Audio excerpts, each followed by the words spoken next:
Bon dia a totes i tots, avui farem un vídeo bastant diferent al que esteu acostumats. Avui farem un vídeo purament explicatiu. I de què parlarem?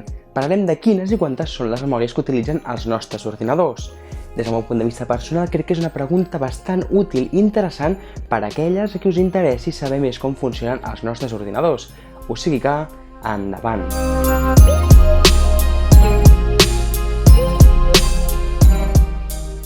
L'espai principal per guardar dades o informació en un ordinador són els discs durs, però d'aquests en trobem diverses variants. Entre les més usades trobem els HDD, de les seves sigles en anglès volen dir Hard Disk Drive, que traduït al català seria unitat de disc dur. Per altra banda trobem un altre també molt comú i molt utilitzat que serien els SSD. Aquest volen dir Solid State Drive, que traduït al català seria unitat d'estat sòlid. La principal diferència entre aquestes dues classes de disc dur és la seva velocitat d'escriptura-lectura. Però d'aquest tema m'agradaria parlar en un vídeo futur amb molt més detall. Per tant, de moment ho deixem aquí. Ara passem a parlar d'una altra memòria que tothom qui jugui o li agradi una miqueta la tecnologia segur que coneix. Parlarem de la RAM, que vol dir Random Access Memory, que traduït al català seria memòria d'accés aleatori. Tot i que molts la podem conèixer, pot ser que no sapiguem ben bé per què serveix.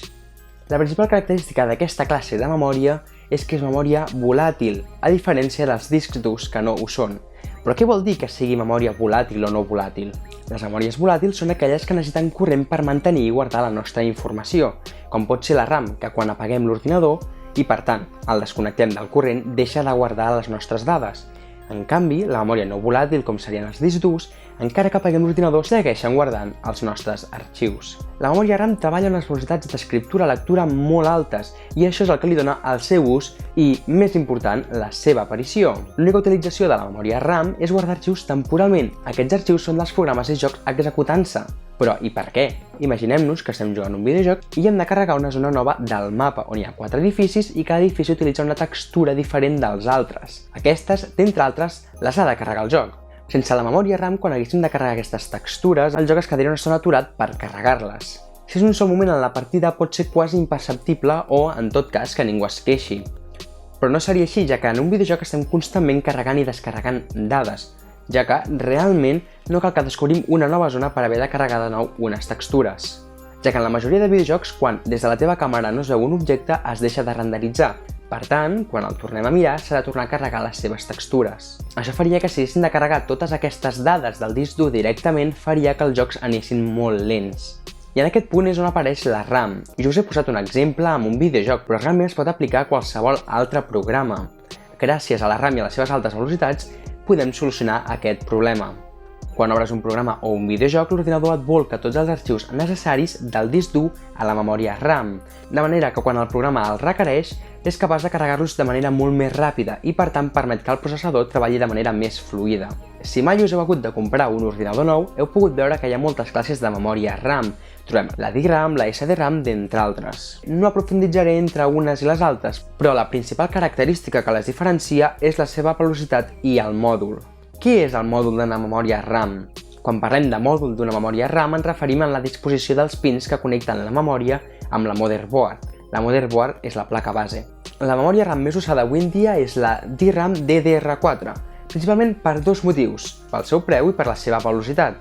Aquestes dues característiques estan molt ben compensades i són les que permeten que poder aconseguir una memòria RAM que treballi a altes velocitats sigui assequible per a tothom. Una altra classe de memòria molt coneguda és la VRAM. Aquesta és la memòria RAM de les targetes gràfiques, de les seves sigles en anglès Video Random Access Memory, que en català seria memòria de vídeo d'accés aleatori. Com ja he dit, aquesta és una classe de memòria RAM que utilitzen les GPU per comunicar-se amb la CPU. El fet que existeixi una memòria dedicada a la comunicació entre la targeta gràfica i el processador és per una característica particular i necessària. Aquesta és que és accessible simultàniament. Això vol dir que mentre la GPU llegeix la informació que ja hi ha guardat al processador, aquest hi pot anar guardant més informació. Si això no fos així i la GPU s'hagués d'esperar mentre la CPU escriu informació, ens trobaríem en que la targeta gràfica deixa d'actualitzar la pantalla durant uns instants curts però molt seguits. Ara passem a parlar d'una memòria probablement desconeguda per la majoria, però que és una vital importància per l'ús correcte d'un ordinador. Aquesta memòria és la memòria ROM, que vol dir Read Only Memory, que traduït al català seria memòria només de lectura. Aquesta és la memòria que ve incorporada a la motherboard i és la que l'ordinador utilitza per executar la BIOS, Basic Input Output System, que, bàsicament, és el programa que posseeix les instruccions per guiar el PC durant l'arrencada. Al tenir aquest ús, és lògic que l'usuari no pugui modificar aquesta informació, a no ser que es faci des de la BIOS, que ens permet modificar alguns paràmetres. L'última memòria de la qual ens queda parlar és la memòria clau o caché en anglès. Aquesta és la memòria que es troba en el processador i és molt útil i important en el dia a dia en l'ús d'un ordinador. Aquesta memòria s'utilitza per guardar informació que utilitzem de manera més quotidiana i les seves altes velocitats permet que el processador accedeixi a ella de manera més ràpida, eficient i sense obstacles. En altres paraules, la memòria clau és la classe de memòria a la qual té accés al processador de manera directa i quasi immediata, on s'hi guarden les dades i informació que més utilitzem per tenir-hi un accés molt més ràpid. Trobem diferents nivells de caché, que es diferencien amb l'espai d'emmagatzematge i la velocitat. El nivell L1 és el que més ràpid pot anar, però el que disposa de menys espai. En canvi, quan anem pujant de nivell, anem veient que cada vegada tenim més espai d'emmagatzematge, però la seva velocitat és més lenta.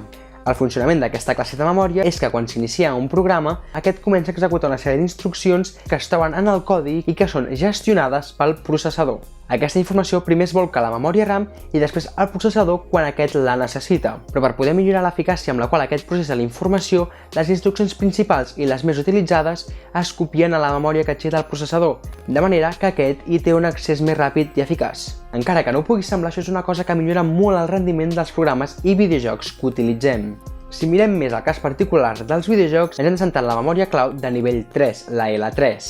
Aquesta és la que ens permet una millor estabilitat de frames per segon, FPS, i ens millora el temps de resposta, ja que no cal accedir de manera tan freqüent a la memòria RAM o a la memòria principal, que són més lentes. Bé, aquestes són totes les memòries que utilitza un ordinador. Si m'he equivocat o me n'he deixat alguna, deixeu-m'ho en els comentaris. Espero que us hagi agradat i, sobretot, que us hagi estat útil per comprendre millor el funcionament dels ordinadors i, sobretot, per què necessiten tantes memòries diferents. Si és així, feu like a aquest vídeo o clap si l'esteu veient des de la plataforma ClapClap. Compartiu-lo amb els vostres amics i amigues i ens veiem en el pròxim vídeo. Adeu!